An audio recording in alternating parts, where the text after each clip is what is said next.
मैं बस अपनी गर्लफ्रेंड को तब सरप्राइज देना चाहता था जब वह शॉवर में थी, लेकिन मुझे बिल्कुल उम्मीद नहीं थी कि अंदर मेरी सांस होंगी। उस पल मेरा दिल जैसे गले तक आ गया। घबराकर मैंने आंखें बंद की और चुपचाप निकलने की कोशिश की, लेकिन जैसे ही मैं मुड़ा सामने ससुर से टकरा गया। डर के मारे मेरे पैर कांप गए, लगा घुटनों पर गिर जाऊंगा। जब मैंने सुना कि वह भी नहाने जाने वाले हैं तो मैंने घबराकर उनका रास्ता रोक लिया। मैं उन्हें यह नहीं जानने दे सकता था कि मैं सास के बाथरूम से बाहर आया हूँ, वरना मेरी जिंदगी बर्बाद हो जाती। तभी मेरे ससुर रुक गए। उन्हें लगा कि अंदर उनकी बेटी नहा रही है और मैं बाहर उसकी रक्षा के लिए खड़ा हूँ। वे हल्की मुस्कान के साथ मुझे देखने लगे। मेरे पास सिर हिलाने के अलावा कोई रास्ता नहीं था। जब वे चले गए तो मैंने चैन की सांस ली, जैसे बहुत बड़ी मुसीबत से बच गया हूँ। जब मेरी सास बाहर आई तो उन्होंने मुझे डांटा नहीं, बस इतना कहा कि आगे से इतनी लापरवाही मत करना। फिर जब वे रसोई में खाना बना रही थी तो उन्होंने अपनी बेटी को एक कोने में किसी और आदमी को चूमते हुए देख लिया। ये देखकर उनका दिल टूट गया। उन्होंने बेटी से जवाब मांगा, लेकिन बेटी ने टालते हुए कहा कि वह बस मजाक कर रही थी। मैंने सब देखा था। तुम अपने कोच को किस कर रही थी? तुम गैरत के होते हुए ऐसा कैसे कर सकती हो? वह तुमसे प्यार करता है, लेकिन उसे कोई पछतावा नहीं था। वह हंसकर बोली, वफादारी से कोई अमीर नहीं बनता। टेनिस कोच बहुत अमीर है, मैं बस उससे पैसा लेना चाहती हूँ। Think about my needs, Mom. I don't want you singing.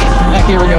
I don't want you sing this bill anymore. Okay. बहुत बहस के बाद उसने वादा किया कि वह उस कोच से नहीं मिलेगी। उस रात माहौल हल्का करने के लिए मैंने उसे बाथरूम वाली घटना बता दी। मुझे लगा वह नाराज होगी, लेकिन उसने अजीब सी मुस्कान दी और कहा, यह तो बढ़िया मौका है, अब माँ मुझे कंट्रोल नहीं कर सकती। अगले दिन जब सास ने उसे फिर टेनिस खेलने जाते देखा तो रोका, लेकिन बेटी ने उल्टा धमकी दी कि अगर उसने दखल दिया तो वह वीडियो पिता को दिखा देगी। सास जम गई और बोली कि यह गलत फहमी है, लेकिन बेटी ने उनकी बात नहीं सुनी और ताना मारा कि वे उसके मामलों में दखल न दें। कुछ दिन बाद हम सब आंगन में केक खा रहे थे। मेरे दिल में अचानक एक भाव आया। मैंने सबके सामने घुटनों पर बैठकर उसे प्रपोज किया। वह रो पड़ी और हाँ कह दी। पिता खुश हुए, लेकिन माँ चुप रही। उन्होंने शादी में आने से मना कर दिया और मुझे सच बता दिया। जब मैंने उससे पूछा तो उसने झूठ बोला, लेकिन उसने खुद ही कह दिया था कि उसे टेनिस से नफरत है। मैंने अंगूठी उठाई, सबको अलविदा कहा और चला गया। वह पीछे दौड़ी, लेकिन मैंने नहीं देखा। पीछे से उसने अपनी माँ पर चिल्लाया और उन्हें दोष देने लगी। उसने वीडियो पिता को दिखा दिया, लेकिन पिता शांत थे। उन्होंने कहा, सच्चा प्यार वीडियो से नहीं टूटता, रिश्ता भरोसे पर बनता है। और उसी पल उसे समझ आ गया।